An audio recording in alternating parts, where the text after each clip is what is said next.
Hello and welcome to In-Camera Magic, the art of visualization. There are many different approaches to digital photography today, and they all begin with a vision. Some people are okay simply taking a photo of the world as they see it, and then fixing it later. Others, however, well, they take a more artistic approach. You'll recognize them. They'll be the ones laying down, using flashes, turning filters, and fiddling with their camera settings incessantly. They see the world differently. They visualize something unique and chase it with their gear.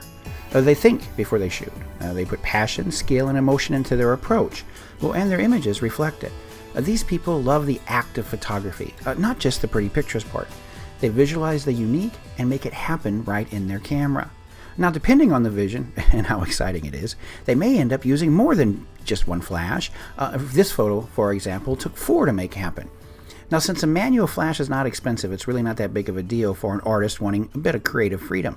These bold photographers might even use a $16 light stand, or 2, or 3, and a few $1 drink coolers to change the very fabric of reality. It works like this. Just dial in your settings, aim your flashes at what you want brighter, and fire. And that's it. Simple as can be. Keep in mind, however, that nothing in their approach is ever ignored or left to chance. They strive for perfection and will invest whatever time and effort is needed to make it happen. These pictures simply reflect that. It reflects their spirit, their passion for the art, not just what was in front of them. Now, all of this information, all this skill and vision, comes in handy even when creating the simplest of photos. For example, to fix this rather ordinary scene in camera, you could simply rotate a $5 polarizer to strip the glare and bump up your contrast and saturation settings, meaning that you could go from this to this completely in camera, with no need to edit a thing later. If it's a picture that you can not only share right now, thanks to the wireless options in our cameras today, but be extraordinarily proud of later. And remember, much of this cannot be accomplished in a computer. A glare, for instance, will be there no matter what.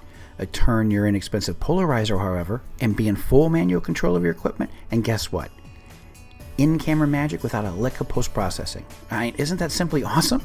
And as manual shooters, you might just decide to change things up even more and use the monochrome option in your camera, adjusting the contrast and the sharpness, choosing the perfect color filter to employ, and using, as in the case of this photo, a simple yet highly effective $5 infrared filter. But it's understandable why many don't do this. If this is how my pictures look coming out of the camera, I too would probably think they needed help. But it's not the pictures that are the problem. It's my approach that was broken. I've got to be better than the average photographer if I hope to get better than average pictures.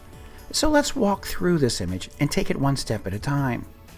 First, ignore what you see and concentrate on what's possible. Use the controls in your camera to build your image's structure first. Pick an aperture, shutter speed, and ISO that gives you perfect depth of field, will freeze any motion, and illuminates the scene as you wish.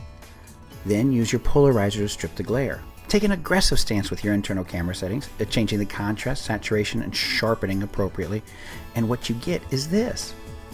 A powerful and extremely colorful photo that looks nothing like reality. Rather, it's more like your own unique interpretation of it. Now, this isn't bad, but it's still not all that's possible. Inside your camera, you have that monochrome option as well. So let's use it. Keep in mind, however, that you can't simply turn the switch and turn this monochrome setting on.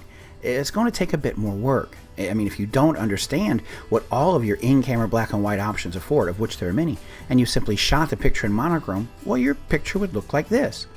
And yeah, it's not very attractive, although at least it is black and white. So again, let's step things up. Let's rotate the polarizer, choose an internal color filter to play with, and this is a special option you get when you shoot in monochrome. Adjust the contrast and the sharpening to match your vision, and pow, you get this. Now this is much, much better, but we're still not done. Buried under all that light we see is a ton of infrared light as well. So I could, for instance, totally in camera, with the help of a single $5 infrared filter, and the right in-camera settings of course, create this instead. Now that is extremely cool. Plus it's just plain fun. And again, it's done completely in camera. No need for camera modifications or after-the-fact editing. We teach people how to do this with their digital cameras all the time. We've got classes and workshops in it. This then opens up a world of unbelievable options to the manual shooter. While everybody else sees this, you can see a much different possibility. You can make things look like this, and again, do it all completely in camera. Now, if that's not cool, I'm not quite sure what is. Let's go back a second and try visualizing this thing again, and let's do something in color this time. Keep in mind that this image, just like every other picture you ever shot, need not look the way the world does. Instead, we could change the exposure for this picture by simply adjusting either the shutter speed, aperture, ISO, or employ a fader to strip light. I mean, that's kind of why your SLR costs so much, right? I mean, you have the option of manual control. We could just change it. We could make it look much darker than it really does. Now, this is nice. It's certainly much darker, but believe it or not, I'm in a much more moody place right now. So let's take away a bit more light. Let's make it look a little bit darker. Now, this has got some mood to it, that's for sure. It's certainly not how it looked. Rather, it's really more about how I felt. So next, which I hope is obvious by now, we'll just add some light to Alex, this is my daughter, with a $40 flash. Now, spending more on a flash makes no real sense. It's just light, for goodness sakes. There is no difference once it hits your subject. Of course, keeping the flash off camera is important too, so you'll need an inexpensive way of doing that as well. A wireless manual transmitter and receiver set is usually less than $5 to $25. All right, so again, now with our $40 flash and our $25 wireless transmitter and receiver set, we just add some light. And poof. There we go. Now that was fun. And since the flash is off camera, we can move our light source around a bit, changing sides and angles, freeing our vision and our pictures. And should you wait just a bit longer for sunset to begin, and change a few more settings in camera, you can truly start creating something magical right in that machine. Yes, now this is what we're talking about. Creating magic totally in camera with the world's most inexpensive accessories, without the need or desire to fix, change, or manipulate a thing later. Sounds like a pretty good goal to me. Plus, and you have to remember this image was totally visualized. It's not how the scene appeared at all. Crazy, right? And this is just one magical option of literally hundreds for the in-camera manual artist.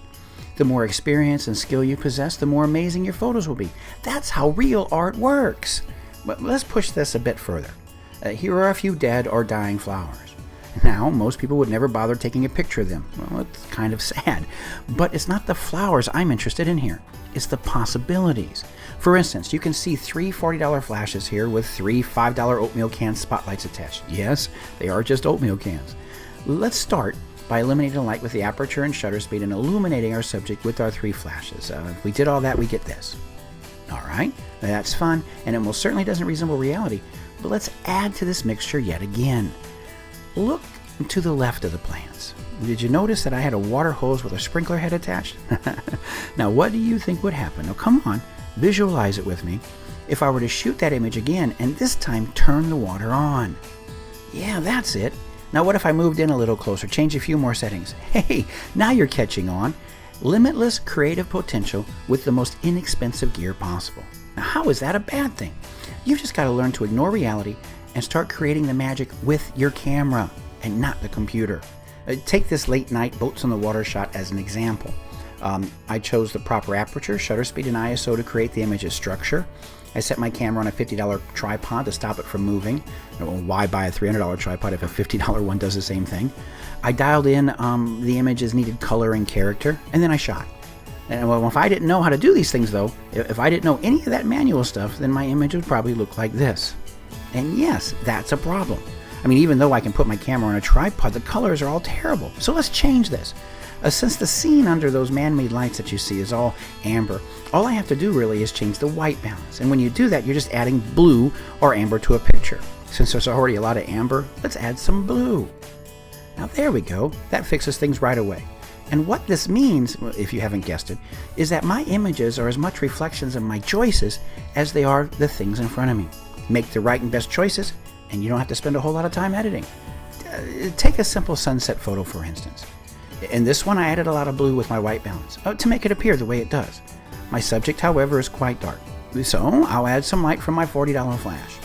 Of course, since I changed my white balance to add in all that blue, it had a pretty extreme effect on my subject. No big deal, of course, since I've got a pack of colored gels to balance my light. Now, these gels come in super handy for jobs such as this, and again, they are really inexpensive. So I simply grab an amber gel to counteract all that blue, adhere the gel to my flash with some Velcro, and try the shot again. There it is. An awesome photo created completely in camera that does not reflect reality, rather my unique take on it. Oh, and if I wanted to change this, I most certainly can. I do have other white balance and gel options, of course. I could, for instance, add a bunch of amber to the picture with my white balancing camera, which would then make the scene more, well, amberish. So I would then have to put a gel filter on my flash to counteract it for my subject, and then bam! Total creative freedom inside my camera that few photographers today could copy, let alone even understand. How about another one? This is what happens when most try to shoot an image at night. Oh, we can see the issues, that's for sure. But let's think through this a bit. Let's take it apart one piece at a time. First off, all the blur in the city. Well, the blur's there because the camera is moving and we're using a very slow shutter speed. So we'll put the camera on that $50 tripod. Next is the color. It looks all amber.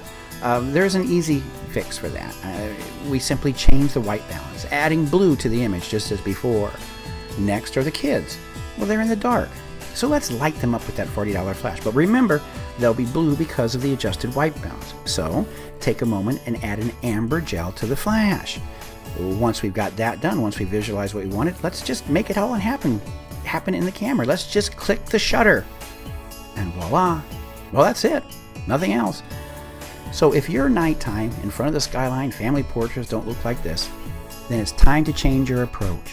You stop relying on your gear and your computer to make your bad images acceptable and start creating something amazing completely in your camera today. The best part of this approach? Well, it makes you a more confident and creative shooter. It gets you outside practicing your art, focusing your attention on what makes an image great. It lets you visualize something that doesn't exist, and then it gives you the courage and skills to make it happen totally in your camera. Along the way, you'll pick up confidence with your gear. You'll keep your accessories cheap and you'll start using your camera in ways others don't. You'll create something amazing. And when you're done, your images will reflect your passion, that skill, and your own unique individualized vision. You'll start thinking outside the box. You start designing your own photos, aiming your flashes at singular items and firing. And you'll just relish in what could be. You, with just a handful of flashes, will start creating pictures that you never dreamed possible, changing reality, and focusing attention on the light and not just your subjects. You'll be making an emotional impact on your viewer.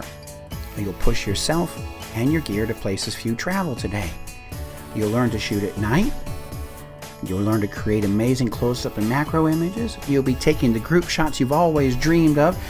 And you'll be really wielding your gear like a true professional. But you have to give up the auto approach. You have to start visualizing the fantastic if you ever hope to capture it. And you gotta start chasing that dream with your camera and not your computer. You can take a different route. You can see things others can't, and you can most definitely make it all happen in your camera without the need for post-processing. And remember, you're not alone. There are thousands of other artists with cameras out there who've gone before you, each with their own unique vision and each ready, believe it or not, to stand with you on your journey. Relish in what could be, fellow artists, and stay true to your vision. Good shooting, and I'll see you in the field.